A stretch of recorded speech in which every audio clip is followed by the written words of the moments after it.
دونك مرة أخرى على myschool.tn ديما بالطبيعة احنا نحاول نرافقوكم معنا في لي كور وكله في لي زيكزارسيس. دونك بالنسبة لنا احنا في الكور نتاع les oscillations électriques librement amorties, c'est-à-dire le dipôle LC. On va passer à la deuxième partie du cours et on va parler de la charge et intensité électrique.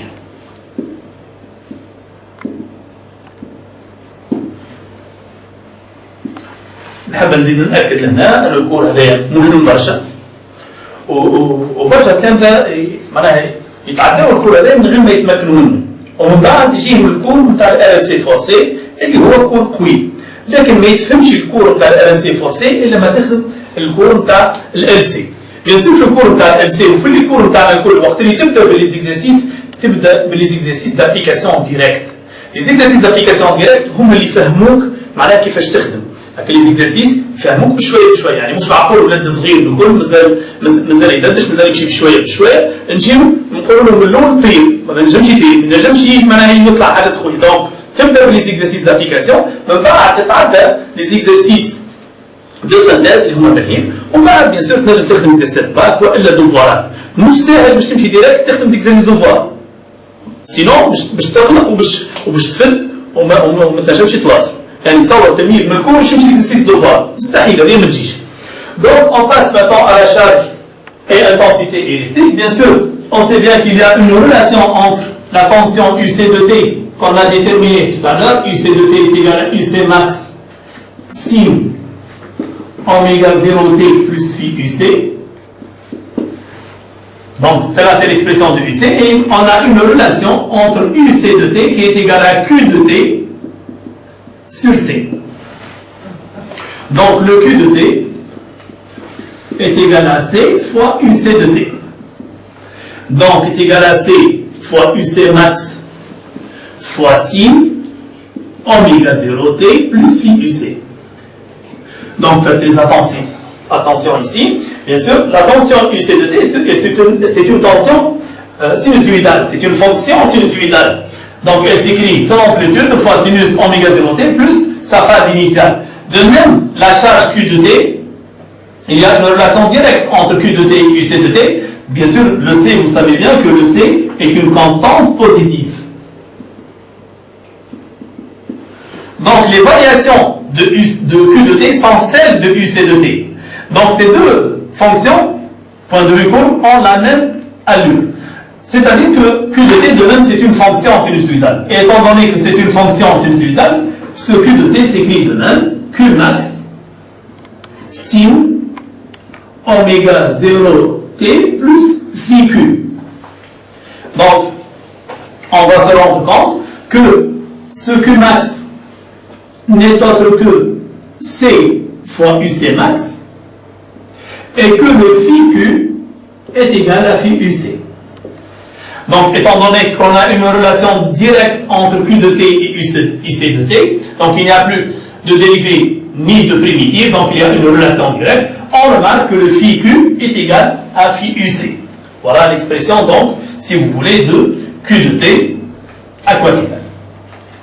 Donc, celle-là, c'est Q de T. Donc, est égal à C fois UC max sinus oméga 0T plus phi UC. On va passer maintenant à la détermination de l'expression de I de T. Donc, I de T n'est autre que la dérivée de Q par rapport au temps. Donc, je vais dériver Q de T. Donc, voilà Q de T, c'est C fois UC max fois sinus oméga 0T plus phi UC, ou Q max sinus oméga 0T plus phi Q. Bien sûr, c'est la même chose. Donc, je vais avoir oméga 0 Q max cosinus oméga 0T plus phi Q. Donc, j'ai pris cette relation, donc je dérive cette fonction, donc je vais faire sortir le oméga 0 Q max, et la dérivée de la fonction sinus est une fonction, est la fonction cosinus. Donc c'est oméga 0 Q max cosinus oméga 0T plus phi Q. D'accord? Maintenant, pour comparer les fonctions I de T et Q de T, on va essayer d'écrire les deux grandeurs avec la même fonction sinus. On sait bien qu'en mathématiques, le cosinus alpha est égal à sinus alpha plus pi sur 2. Donc vous avez vu ça avec M. Jaziri lors de l'introduction mathématique. Donc ici, on aura oméga 0 Q max sin oméga 0t plus phi q plus pi sur 2.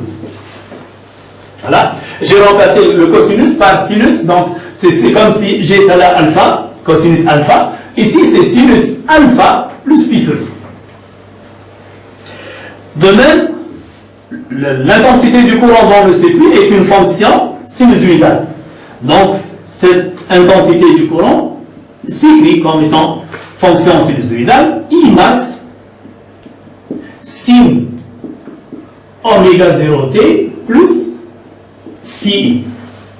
Et ainsi, on peut avoir une relation entre I max et Q max. C'est une relation très importante qu'on peut utiliser dans plusieurs questions. Or, le Q max, c'est quoi le Q max? C'est C fois UC max. Ainsi, on peut remplacer Q max par son expression, ça sera oméga 0 fois C fois UC max. Pourquoi? Parce qu'on a dit que Q max n'est autre que C fois UC max. Maintenant, le phi I. Le phi I est égal à phi Q plus pi sur 2. Donc, ce pi sur 2 à cause de quoi? À cause de la dérivée. Donc, la différence entre la relation entre Q et UC, c'est une relation directe. Q est égal à C fois UC. C, c'est une constante, et cette constante, elle est positive. Donc, on a trouvé que phi Q est égal à phi UC. Mais ici, on a une relation en utilisant la fonction dérivée. Donc, I de t, c'est la dérivée de Q. Qu'est-ce qu'on a trouvé? On a trouvé phi I est égal à phi Q plus pi sur 2. Donc, ici, faites très attention. Donc, remarque importante. On dit ici, on verra ça après, on dit ici que I de t est en quadrature avance par rapport à Q. Donc, on a vu lors de l'introduction donc au mouvement, le rappel du mouvement rectiligne sinusoïdal. Donc, de même ici, on va utiliser la même chose que lorsque Q est égal plus ou moins Q max.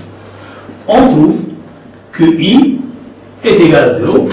Et lorsque I est égal plus ou moins I max, on a Q est égal à 0.